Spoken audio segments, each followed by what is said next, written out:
C'est après la suspension des concertations autour du pacte de Carthage II que le chef du gouvernement a choisi de s'exprimer en public.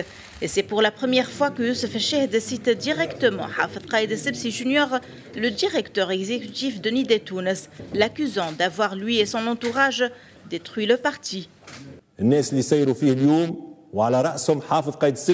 dirigeants de Nida Tounes et à leur tête Hafez Qaïd Essebsi ont détruit le parti.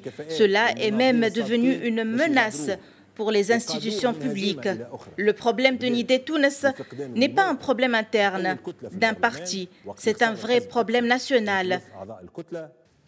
Alors que la classe politique commence à spéculer sur son départ ou son maintien, Youssef Chahd a assuré qu'il continuera sa mission et promet des réformes. Je ne m'accroche pas au pouvoir, mais je ne fuis pas ma responsabilité qui consiste à protéger le pays et garantir sa sécurité et sa stabilité. Cette crise-là va avoir une répercussion sur le gouvernement. Quand le principal parti de la majorité gouvernementale tire à boulet rouge sur le chef du gouvernement qui est issu de ce même parti, et quand le chef du gouvernement tire lui aussi à boulet rouge sur le parti qu'il a investi, donc il y a un problème. Donc ce qu'il faudrait, c'est que le président de la République tranche, et c'est qu'on s'en remette aux institutions.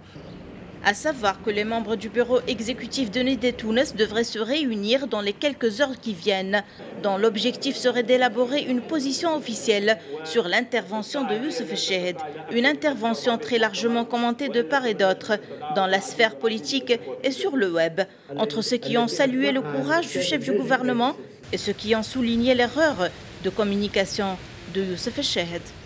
Certainement, cette sortie de Chahd n'est pas gratuite, d'autant qu'il est difficile de déloger le fils sans approbation du père. Un feuilleton qui va passionner les Tunisiens dans les mois à venir, mais qui ne doit pas occulter les priorités économiques. Najwa Bécham, Médien TV, Tunis.